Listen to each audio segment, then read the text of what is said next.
कल राजा सिंह ने भड़काऊ भाषण दिया, कुछ भी नहीं हुआ। इसके अलावा सुरेश चौहान ने कहा था कि 4 लाख मस्जिदों को मंदिर में तब्दील करेगा, यानी ये लोगों की हुकूमत है, ये लोग कुछ भी कह सकते हैं, ये लोग भड़काऊ नारे भी लगा सकते हैं, लेकिन मुसलमान उफ तक नहीं कह सकते। आज तो ज्ञानवापी और मथुरा इसकी बात नहीं मैं करता हूँ, तो सब कर ही रहे। मैं 3,99,999 उन मंदिरों की बात कर रहा हूँ जो मस्जिदों के नीचे दबे हैं।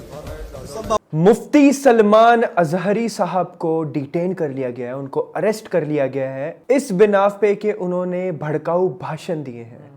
अगर आप देखोगे तो इतने सारे जो मुसलमान को खुलेआम बड़े बड़े मंचों पे गालियां बकते हैं, उनको कत्ल करने की बातें करते हैं, सर कलम करने की बातें करते हैं और बहुत ज्यादा गालियां देते हैं, सुप्रीम कोर्ट के ऑर्डर के आने के बाद भी उनको गालियां बकते हैं, उनका कुछ भी नहीं होता है। वो खुलेआम घूमते हैं, उनको कोई कुछ नहीं कहते और वो बार बार गालियां बकते रहते हैं।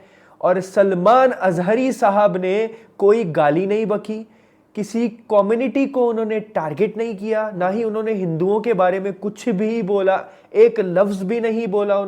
उन्होंने फ़लस्तीन के मुसलमानों के हक में बात की, उन्होंने फ़लस्तीन के जो वाक़या है वो बयान किया और उसके बारे में चीज़ें बोली, और उसमें लोगों को लगा कि वो हिंदूज़ को टारगेट कर रहे हैं, अंधभक्तों को लगा। लोगों को क्यों? अंधभक्तों को लगा। तो वही ये न्यूज़ है पूरी, वही ये पूरी न्यूज़ देखते हैं। सेक्युलर मियाँ भाई चैनल की तरफ से ये वीडियो है। Let's start this video. अस्सलामु अलैकुम दोस्तों, वेलकम टू सेक्युलर मियाँ भाई चैनल। तो बड़ी अपडेट आ रही है कि मुफ्ती सलमान अजहरी को झूठे आरोपों के आधार पर गुजरात एटीएस, मुंबई एटीएस और चिराग नगर पुलिस ने हिरासत में ले लिया है। मुफ्ती साहब ने मुसलमानों पर होने वाले जुल्म के खिलाफ आवाज बुलंद की है। आइए अब वक्त आ गया है उनके सपोर्ट में आवाज उठाने का।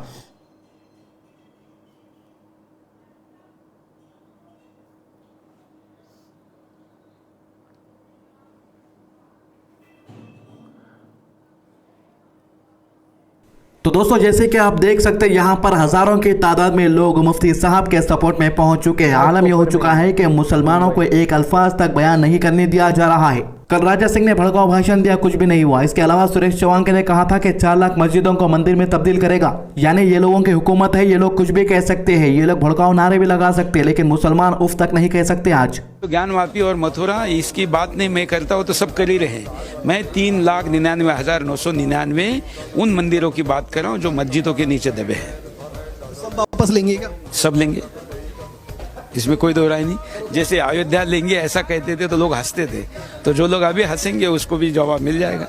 जिनको नहीं पता उनको बता दूं कि मुफ्ती सलमान अजहरी वही है जिन्होंने नरसिंहना सरस्वती जैसे जाहिल को चैलेंज किया था। चैलेंज दिल्ली की जामा मस्जिद में हुआ था, लेकिन नरसिंहना सरस्वती ने यह कहते हुए चैलेंज को ठुकरा दिया कि पुलिस वाले उसे जाने नहीं दे रहे हैं। बस कुछ ही मौलाना मुफ्ती साहब इंडिया के अंदर बचे हैं जो अपनी आवाज बुलंद करते हैं, उन्हीं में से एक है मुफ्ती सलमान अजहरी। अब इनकी आवाज को भी दबाने की कोशिश की जा रही है। यही वजह है कि पुलिस बल को भी इनके पीछे लगा दिया गया है। सुबह से घोड़ी मीडिया वाले अपने चैनलों पर इनके खिलाफ बयान बता रहे हैं। मुफ्ती सलमान अजहरी ने कुछ भी गलत नहीं कहा। मैं मुफ्ती सलमान अजहरी को फुल सपोर्ट करता हूं उनके बयान पर, इसीलिए सोशल मीडिया पर I stand with Mufti Salman Azhari trend भी होने लगा है। तो एक और मामला पेश आया है मध्य प्रदेश के दामों के अंदर। जेल मस्जिद के पास टेलर अंसार खान के कपड़ों की सिलाई में हुई लेट। इसी बात को लेकर लल्लू शर्मा, विक्की शर्मा, राजू ठाकुर और दूसरे लोगों ने टेलर के साथ मारपीट करना शुरू कर दिया। वहीं खड़े मस्जिद के इमाम हाफिज रिजवान खान बीच बचाव करने की कोशिश करने लगे। उन लड़कों ने उनके साथ भी मारपीट की और एफआईआर के मुताबिक पत्थरों से उनकी गाड़ी भी तोड़ दी। इमाम से बदतमीजी की खबर जब लोगों तक पहुंची तो सैकड़ों लोग वहां पर एहतजाज के लिए पहुंच गए पुलिस स्टेशन और एफआईआर की मांग करने लगे। जिसके बाद वहां पर की पुलिस का क्या कहना है, आइए सुनते हैं। सामने आया जिसके कारण भारी संख्या में यहाँ पर भीड़ एकत्रित हुई थी और आप लोगों को भी कार्रवाई करनी पड़ी, क्या मामला था? देखिए, कोई घटना थी, उस पर एज पर लॉ जो कार्रवाई होना थी वो कार्रवाई थाने में हो रही थी और रूल ऑफ लॉ है। रूल ऑफ लॉ में जो ब्रीच करता है का उसके हिसाब से कार्रवाई ये प्रिस्क्राइब है लॉ में, वो हो रही थी। और जो लोग आए थे उस पर भी विधि संगत कार्रवाई जो लॉ में प्रिस्क्राइब है वो हम लोगों के द्वारा की गई। सर, अभी कैसे हालात हैं? अभी बहुत नॉर्मल है, लॉ एनफोर्समेंट बहुत अच्छा है, हम लोग खुद घूम के आए।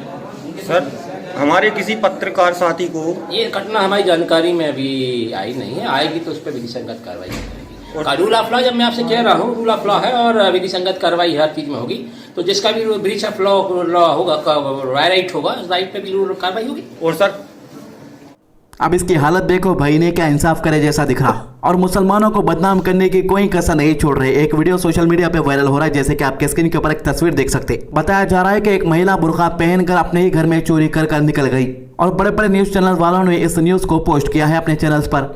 जैसे कि आप देख सकते हैं, एनडीटीवी जब तक रवीश कुमार सर थे तब तक सही चल रहा था, लेकिन अब एनडीटीवी भी पूरी तरीके से अंधभक्त हो चुका है। पोस्ट किया गया है कि Delhi woman in burqa robs own house because mother loved sister more. सभी को यही लगने लगा कि देखो मुसलमान अपने ही घरों में चोरी करने लगे हैं। माँ एक बहन को प्यार करती है, दूसरी को नहीं करती, जिसकी वजह से बड़ी बहन ने चोरी की। मामला दिल्ली के उत्तम नगर का है और जिसको आप बुर्खे में देख रहे हैं इसका नाम श्वेता है, जिसकी उम्र 31 ईयर से ये बुर्का पहनकर अपने ही घर में चोरी की है। लेकिन इस मामले को पुलिस वालों ने बुर्खे से जोड़कर बताया और ऐसा बताया कि यह मामला मुसलमानों के घर का है, लेकिन ये ऐसा बिल्कुल नहीं है। प्रूफ के तौर पे जिस्ट की न्यूज आपके स्क्रीन के ऊपर आप देख सकते हो। मोदी सरकार ने बड़ा ऐलान किया है कि आडवाणी को अब वो भारत रत्न देंगे, जिस पर असदुद्दीन ओवैसी ने कहा कि आडवाणी को भारत रत्न देना अवार्ड की तौहीन है। इससे पहले बड़े बड़े शख्सियत को दिए गए, लेकिन इस फैसले से भारत रत्न के रुतबे में कमी आ रही है। आडवाणी की रथ यात्रा जहां जहां से गुजरी थी वहां वहां फसाद हुआ और लोगों की मौतें हुई। ये क्या पैगाम दे रही है सरकार? जो अवार्ड दिया गया है हम समझते हैं कि ये हमारे अवार्ड की तौहीन है। इससे पहले बहुत बड़े बड़े लोगों को ये अवार्ड दिया गया था, मगर जो शख्स रथ यात्रा के जरिए इतने सारे लोग जहां जहां रथ यात्रा गई वहां पर फसाद हुआ, इतने सारे लोग जिस शख्स की मौजूदगी में बाबरी मस्जिद की शहादत हुई, बाबरी मस्जिद की शहादत, ये अलग बात है कि कोर्ट ने किसी को खाती नहीं पाया, यह भी एक बड़ा मजाक है और उसकी अपील नहीं की गई। तो हम इसको नामुनासिब समझते हैं, गलत समझते हैं और हम समझते हैं कि भारत रत्न के रुतबे में कमी आ रही है इस तरह के नरेंद्र मोदी की हुकूमत फैसले जो कर रही है। इसलिए हम ये इस बात को ख़तई नहीं मान सकते कि ऐसे शख्स को आप अवार्ड दे रहे हैं जो भारत में हिंदू मुस्लिम फसादात हुए और उनकी मौजूदगी में बाबरी मस्जिद की शहादत हुई। उन जो होम मिनिस्टर थे 2002 का राइट हुआ, तो हम इसको गलत फैसला मानते हैं। शुक्रिया। तो दोस्तों, इससे पहले हमने आपको एक मामला बताया था बजरंग दल वालों का, जहां पर बजरंग दल के लोग गाय को काट रहे और लोगों को बेच रहे थे। ऐसे ही 2 गायों को काटने का मामला पेश आया था। वो चाहते थे कि माहौल वहां पर खराब हो जाए और एसएचओ को सस्पेंड कर दिया जाए, क्योंकि एसएचओ उनके खिलाफ कार्रवाई कर रहे थे।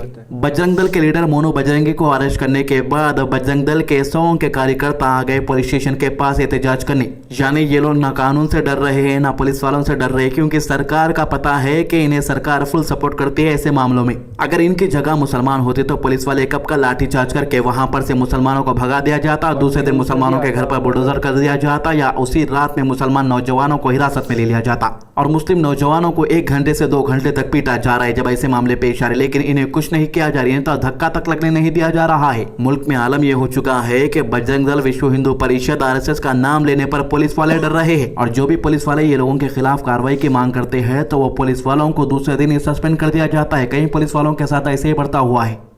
मुल्क में कोने कोने से बस एक ही खबर आ रही है कि लड़कियों के साथ इंसाफ नहीं हो रहा है। हिस्ट्री की स्टडी के नाम पर लड़की के साथ बलात्कार हुआ है। उत्तर प्रदेश के इलाहाबाद यूनिवर्सिटी में पढ़ने वाले स्टूडेंट ने इल्जाम लगाया है कि इनके साथ बलात्कार 15 जनवरी को हुआ था। लड़की एफआईआर के लिए थाने के चक्कर काट रही है, मगर एफआईआर तो दूर, आरोपी इतिहास के प्रोफेसर जो हिस्ट्री पढ़ाते हैं उसका नाम अजय सागर बताया जा रहा है। पूछताछ के लिए भी पुलिस स्टेशन को नहीं बुलाया गया है उसे। स्टूडेंट ने खुद अपनी वीडियो बनाकर इंसाफ की मांग की है। यानी लड़कियों की इज्जत लूटी जा रही है। इज्जत लूटने वाले खुले आम फिर रहे हैं लोगों के साथ और पुलिस वाले कह रहे हैं कि हम उनके ऊपर कार्रवाई नहीं करेंगे। तो अब आप बोलिए कि हमारी हिंदू बहन जो है जिनके साथ इंसाफ नहीं हो रहा है वो ये मामले को लेकर कहां पर जाएंगी? हमारी हिंदू बहन ने इसी उम्मीद के साथ सोशल मीडिया पे ये वीडियो शेयर किया है कि कोई ना कोई सच्चे दिल वाला, इंसाफ करने वाला उनका ये वीडियो देखेगा और इनके साथ इंसाफ करेगा। उत्तर प्रदेश में मुसलमानों पर जुल्म हो रहा है, महिलाओं पर जुल्म हो रहा है, यहाँ तक कि स्टूडेंट की इज्जत लूटी जा रही है और इंसाफ तक नहीं मिल रहा। मैं इलाहाबाद विश्वविद्यालय की छात्रा हूँ और प्राचीन विभाग के असिस्टेंट प्रोफेसर अजय कुमार सागर ने मेरे साथ जबरन यौन उत्पीड़न किया है और मेरे को धमकी दे रहे हैं कि मैं कहीं इधर उधर बताऊंगी तो मेरे लिए अच्छा नहीं होगा। और ये चीज़ें जब मैंने जाके थाने में कहनी चाहिए तो 3-4 दिन से मुझे घुमाया जा रहा है। मेरी एफआईआर दर्ज नहीं हो रही है। मैं इस चीज़ में न्याय चाहती हूँ। बहुत हिम्मत से मैंने अपनी आवाज़ उठाई है, मुझे न्याय दोस्तों मैं हर मुल्क की बात कर रहा हूँ। जिस भी मुल्क के अंदर जब इंसाफ खत्म हो जाता है, लोगों के ऊपर जुल्म बढ़ने लगता है, तो फिर बस इंतजार अल्लाह के अजाब का होता है। जब जालिमों को अल्लाह की मार पड़ती है तो फिर उन्हें बचाने वाला कोई नहीं होगा, ना उनकी ताकत काम में आएगी ना उनकी दौलत। तो ये थी अभी तक की अपडेट। हमारे चैनल को सब्सक्राइब कीजिए, वीडियो को ज़्यादा से ज़्यादा शेयर कीजिए। अल्लाह हाफिज़। सो गाइस, जैसे कि आपने देखा कि इतने सारे लोग हैं जो इतने ज़्यादा बड़े बड़े भड़काऊ भाषण देते हैं मुसलमानों के ख़िलाफ़। अभी वो देखो, वो उसका नाम मुझे याद नहीं आ रहा, वो जो एक इंसान जो बोल रहा था अभी कि 3,99,099 मस्जिदों को वो तोड़ेगा और उस पर मंदिर बनाएगा। तो कैन यू गाइज इमेजिन कि किस तरह की सोच रखते हैं लोग, मतलब हमारी मस्जिदों पे किस तरह की नज़र है उनकी। और उन्हें पता भी है ये चीज़ के बारे में कि मुसलमान किसी भी इबादत गाह को तोड़ के अपनी मस्जिदें नहीं बना सकते, उन्हें ये पता है, बट वो ख़त्म करना चाहते हैं। और जितना ज़्यादा ख़त्म करने की कोशिश करेंगे, इस्लाम उतना ही तेज़ी से फैलेगा। इस चीज़ का हमें विश्वास है। तो अल्लाह ताला रहम करने वाला है, अल्लाह ताला हमें हेल्प करेगा इंशाअल्लाह। और जितने भी लोग गलत मंसूबे बना रहे हैं तो उनके मंसूबे कामयाब नहीं होने वाले, because Allah is the best planner. तो हमें अल्लाह पे तवक्कुल रखना है और मुफ्ती सलमान साहब को सपोर्ट करना है, ये बहुत ज़रूरी है। बिकॉज़ अगर आप मुनव्वर फ़ारूकी जैसे शख्स को, जो बेहयाई करके जीत के आया है बेहयाई की दुनिया से, उसको आप सपोर्ट कर रहे हो, तो एक ऐसा शख्स जो मुसलमानों के हक़ के लिए आवाज़ उठाता है, जो इस्लाम की तबलीग करता है, उसके लिए आप आवाज़ नहीं उठा सकते। मतलब इट्स वेरी समझ नहीं आ रही मुझे। सो दैट्स इट गाइज, जज़ाकल्लाह खैर। आई होप आपको वीडियो अच्छा लगा होगा। अच्छा लगा ज़रूर बताइएगा कमेंट सेक्शन में। तो मिलते हैं अगले वीडियो में। Bye bye, take care, see you.